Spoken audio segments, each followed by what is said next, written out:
Ed, how you doing, my friend? Good, Kyle. Good to be with you. Thanks for doing this, man. And look, I wanted to talk about something where I think actually you and I might agree more, certainly more than we agreed on the issue of foreign policy and Iraq. And that has to do with the Democratic strategy for these upcoming elections here. Now, you're currently in the Midwest, you said, right? I'm in Minnesota, and I'm going to be back in New York on Monday and Tuesday. But next Wednesday and Thursday, I'm going to be covering two races, working up stories on two races that I think are very obscure to the national media, and that's Iowa and South Dakota. And my complaint, Kyle, is that the Democrats are not resourcing these two Senate seats, and they should be. These two campaigns. These are cheap seats to buy when you talk about media purchases. You know, a spot in New York City costs a hell of a lot more than one in Des Moines, Iowa. And I don't know why Harry Reid has not looked at South Dakota. There's a three-way race there. The former governor, who's a Republican, is just absolutely up to his ears in controversy with this most recent visa bill, that there was some money missing there, and his hands are all over his administration mismanagement. I mean, there's a real opening for Rick Weiland, who used to work for Tom Daschle. There's a real opening for Congressman Bruce Braley, who is going up against probably the biggest Tea Partier in the country, although she's disguised herself very well, and that's Joni Ernst. So that's where I'm going, because here's what's happening. The Republicans think if they can win three of these four Senate seats, North Carolina, Arkansas, Louisiana, and Alaska, if they can get three of those four, they think they can take back the Senate. Well, that tells you they think they're going to win Iowa, they think they're going to win Montana, and they think they're going to win South Dakota. And I just think that there's a big opening there for the Democrats to hang on to the Senate if everything is resourced properly. So that's my story next week. Now, this actually ties in perfectly to the issue I wanted to bring up, which you kind of hinted at it there with Harry Reid, in the sense that I think, and I've thought this for a while now, going back to probably, just right after the Clinton years, I think that complacency kills the Democrats. And what I mean by that is, so let's say they do something good for the American people, legislation X. See, we could even just use Obamacare as an example here. After they do something good, they very rarely come back to that and mention it and go over and over and say, hey, we did this great thing for the American people, and remember, it's the other people who tried to block it and take it away, and they're still trying to take it away. And if we get complacent here, we're going to lose. So you need to make sure you get out and vote. And I break it down this way, Ed. I know it sounds kind of cheesy, but this is the way I like to think about it. I think the Democrats should use this three-pronged strategy in all their elections across the country, whether they're more centrist districts or left-leaning districts. Do a facts, polls, and bragging campaign. So why not go out there and say, just to give one example, okay, that the Republicans shut down the government not too long ago when they didn't get what they wanted, and they had a 9% approval rating at the time. Remember that? Everybody in America was like, these Republicans are terrible. It was a year ago this week. That's right. So now everybody forgot about that. And I actually blame the Democrats for the fact that everybody forgot about that. Because if I'm Harry Reid, or if I'm President Obama, by the way, I'm making sure that we all get together, all the Democrats get together, House, Senate, anybody, and we say, okay, guys, here's our strategy. On all the Sunday shows, we go out there, we bring up the fact that the Republicans shut down the government, nobody in the country liked them. Keep saying the numbers, say 9% approval rating, 9% approval rating. They did this. Now, America, do you want that to happen again? If you don't, get out and vote. Yeah. Well, I don't disagree with what you're talking about. You're talking about a very aggressive strategy. A very aggressive campaign from the standpoint of doing the due diligence of look at what we've done, look what they have done. And that normally works. Getting people's attention today and holding it is really the hard thing. We got the attention span of about 20 seconds to read a Twitter account, then we're on to something else. I don't know what the answer is. I really don't. I think that the social media plays a big game in all of this. We did a story last night, Kyle, on Wisconsin, and I think if you followed the Ed Show, we've invested a lot of time and energy into Wisconsin because I think that the radical playbook that these governors have had has been played out immensely in that state. They have attacked voting rights in Wisconsin, and they have targeted basically the county where it's the University of Wisconsin and making it hard for students to vote.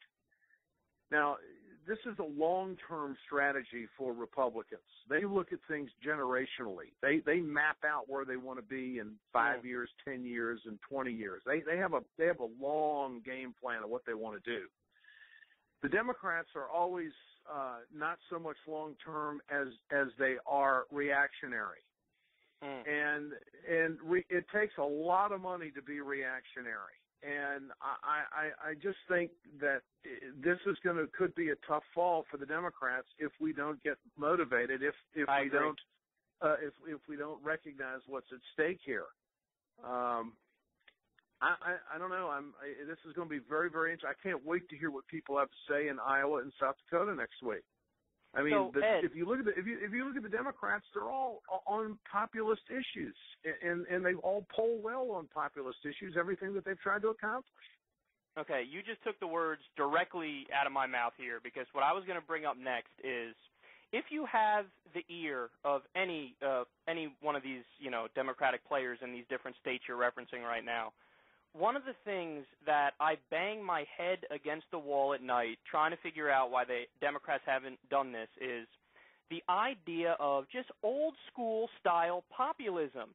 I mean, all you have to do is look at the Gallup polls or the Pew polls or any poll you want, and you find that, 80% of the American people want to raise the minimum wage. 90% of the American people wanted to do a universal background check right after Sandy Hook. A majority of the American people want action on immigration. They want action on climate change.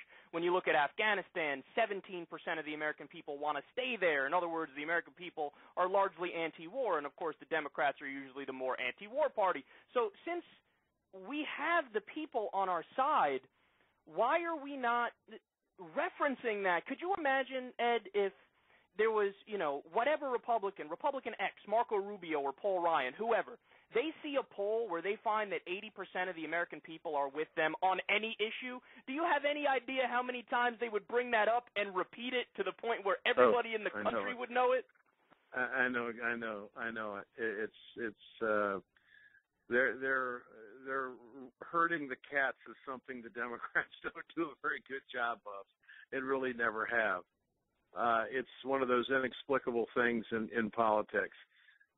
Harry Reid is putting a lot of investment into saving Kay Hagan, Mary Landrieu, and Mark Pryor. Begich might be okay in Alaska. But for some reason, the National Democrats, in fact, Harry Reid hasn't even endorsed Rick Weiland, who is against Keystone in South Dakota. He's the Senate candidate for the Democrats in South Dakota. He's against Keystone. He's for minimum wage. He's for workers' rights. He's for the national health care system. He's for yanking corporate dollars offshore and making them pay their fair share. All the things that poll extremely well. And for some reason, he can't get much money out of the National Democrats, and he can't get a big support out of Harry Reid. I can't figure it out. I don't know. I'm going to find out, though, next week. It's going to be an interesting story. But I share your frustration. I see what you're saying, and it is not an imagination. It's real. It is. There's no question. And I think the other big – here's the tough thing for the Democrats in 2014 to set up 2016. I've said it repeatedly, and that is the Secretary of State's job in Ohio. You look at presidential elections, you want to go to the White House, you go through Ohio. I mean, statistically, the way the map breaks down, all of it, you got to win Ohio. We know the Republicans they'll play dirty pool, they'll suppress the vote, they'll do whatever they can. We've got to have free and fair elections and an accurate count in Ohio, and Nina Turner, who is running for Secretary of State, is a model candidate. She's a state senator. I'm sure you've seen her on our shows and other shows. I think she's terrific. I think that's the most important race in the country. I believe that. If the Democrats want 16, if they want the White House. The tough thing about Ohio is that the gubernatorial candidate who's up against John Kasich is just a disaster. There's been some stuff that has come out about him as of late that has not been good, all the way from not even a legal driver's license to getting caught in the back seat of a car in the middle of the night with somebody who's not his wife. I mean, it's been a disaster, and he's at the top of the ticket, and that's hurting. And of course, the voter suppression issues that have come out in Ohio. But it's got to be an all-in situation. See, Bill Clinton, the former president, he endorsed Nina Turner not long ago. We're going to do a town hall, I believe, in Cleveland with the steelworkers coming up before the election and focus on that race. These kinds of things have to be recognized.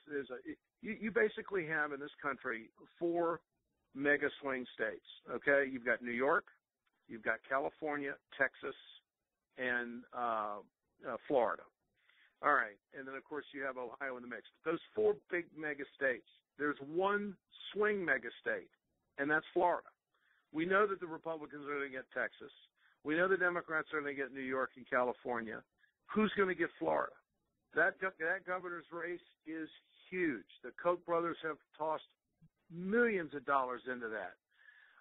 Rick Scott has spent $100 million trashing Charlie Crist, and the polls are even. And it's going to come down to voter turnout and what you and I started talking about just here, voter enthusiasm, and also recognizing the moment and being motivated to go do what you got to do. It's going to be amazing.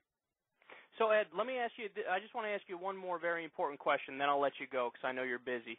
But on the issue of organized labor, are the unions emboldened or are they disengaged? Because I fear, because of so much corporate money in the political system right now, and Citizens United and McCutcheon, and even going back to Buckley versus Vallejo in the late 1970s, that we have so much corporate money in the system that the unions have been crushed. And, of course, that's horrible for democracy because the unions represent the workers better than anybody else. So are they disengaged, or are they, what's the state of that right now? No, it's interesting you bring that up. I was speaking with Steelworkers President Leo Gerard last night, and there's going to be a number of conference calls next week and organizational stuff. You are going to see a real groundswell support coming from organized labor here in the last 3 weeks before the election. So, no, they're very aware. The Koch brothers, a number I heard yesterday, they have been behind over 40,000 television ads. 40,000 television ads. And they are throwing huge money at trying to win the Senate. And so the CWA, the UAW, the steelworkers, the Teamsters, they're very much aware of what's at stake. They're concerned about voter turnout. There's going to be a huge ground game, a huge social media effort to get out the vote. And so, no, you can count on the unions. You can count on them to make a big play here for November 4th. So, Ed, for the unions, and I know you do such a great job with them, and I think if you can get their ears, I mean, I've thought this for the longest time now. I know it's a hard thing to do given the current state of politics in America, but I think the unions should only support the most progressive candidates who will not take any corporate cash, because the corporate cash, it really is the cancer in our political system today. There's no doubt. There's absolutely no doubt. Here's what they're calculated. They look at the competition and just see how far right-wing and outlandish and how anti-labor the opponent is. And they don't want to create, a third-party situation that would peel away from one Democrat or one progressive. But, no, they do pay attention to the issues, and they know who they can count on. But they strategically place their efforts to make sure that the majority is not going to be going to the Republicans. Got to run. I got the Ed Show in 15 minutes. Kyle, always good to talk to you. We'll do it again. I appreciate your time. Thanks, buddy. Ed, thanks, man. It was a pleasure.